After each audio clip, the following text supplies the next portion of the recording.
थाना बहादुरगढ़ पुलिस ने ग्राम मोहम्मदपुर रुस्तमपुर में घटित महिला की हत्या की घटना में संलिप्त हत्यारोपी पति सहित 3 अभियुक्तों को गिरफ्तार किया, जिनके कब्जे से आला कत्ल 2 चाकू बरामद। गिरफ्तार अभियुक्त राहुल द्वारा दिनांक 2 फरवरी 2026 की रात्रि में से अभियुक्त गण के साथ मिलकर योजनाबद्ध तरीके से अपनी पत्नी रीता शर्मा की हत्या करने की घटना को अंजाम दिया गया। समाचार भारत न्यूज चैनल से मेरठ मंडल प्रभारी आलम टाइगर के साथ crime bureau chief Uma Khan की खास रिपोर्ट। क्या पूरा मामला, क्या घटनाक्रम रहा है? थाना बहादुरगढ़ का गांव है मोहम्मदपुर रुस्तमपुर। 2 तारीख की रात की घटना के संबंध में 3 तारीख को प्रातःकाल सूचना मिली थी डायल 112 पर कि रीता शर्मा नाम की एक महिला विवाहिता, उनकी घर में चाकू से हत्या करी गई है और उनके पति राहुल के द्वारा बताया गया था कि ऐसा प्रतीत हो रहा है कि वो चूंकि बाहर गए थे तो उस दौरान कुछ लोगों ने आकर के इनके घर में लूटपाट करी और हत्या करी। घटनास्थल निरीक्षण के दौरान काफ़ी जो राहुल शर्मा की स्टोरी थी उस पर काफ़ी संदेह जनित हो रहा था। घटनास्थल को देख करके प्रतीत हो रहा था कि किसी प्रकार की लूटपाट नहीं हुई है और ऐसा भी लग रहा था कि कुछ साक्ष्यों को छिपाया गया है। इसी दौरान राहुल शर्मा के ससुराल पक्ष के लोग यानी मृतका रीता शर्मा के भाई और बहनें वहां पे आ गए, जिन्होंने स्पष्ट शब्दों में कहा कि राहुल शर्मा के द्वारा ही उनकी हत्या करवाई गई है और कुछ और लोगों का नाम भी बताया।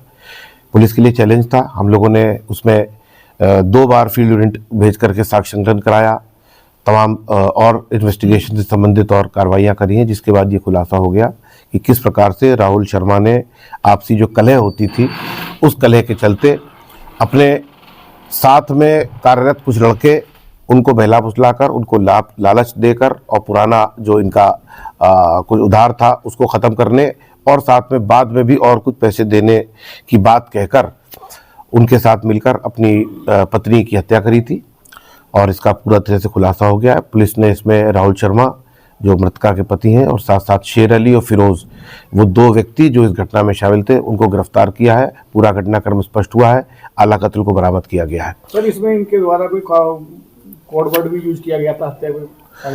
हाँ, इस तरह की बातें पूछताछ में आ रही हैं। आपस में, चूंकि ये नहीं चाहते थे कि कोई इनके फ़ोन की डिटेल्स कहीं पर स्पष्ट हो जाए, तो इस पर कुछ इस तरह की बात कहते थे, लेकिन वो कोई बहुत अपुष्ट बातें हैं, उसके बारे में कुछ यहाँ उसका कोई विवेचना से कोई वो भी नहीं है बहुत ज़्यादा ताल्लुक।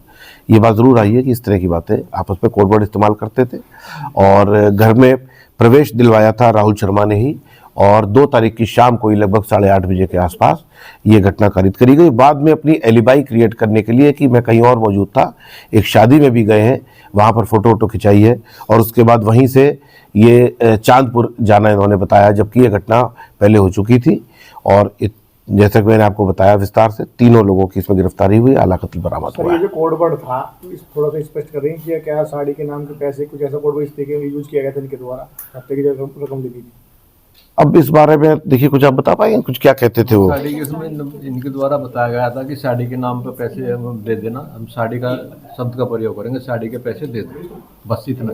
ठीक सर, पीड़िता के परिवार का कहना था जो मृत है कि उनका इनके पति के साथ किसी अवैध संबंध था, उसके चलते इन्होंने अपनी पत्नी की हत्या रची। क्या इन्होंने पड़ोसी महिला बताई जा रही है? देखिए, ये सारी बातें विवेचना के क्रम में जो है सामने आएंगी।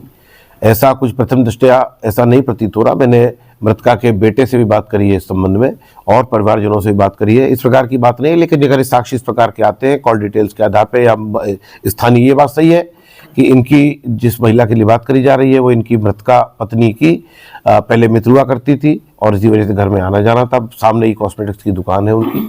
लेकिन ये सारी बातें विवेचना के क्रम में आएंगी कि इसमें इसमें किस किस कारण से हुआ। जो अभी तक जानकारी मिली है, घर में आपस में बनती नहीं थी, कलेश होता था, उसी को लेकर अपने रास्ते से हटाने के लिए ये घटना कारित की गई है।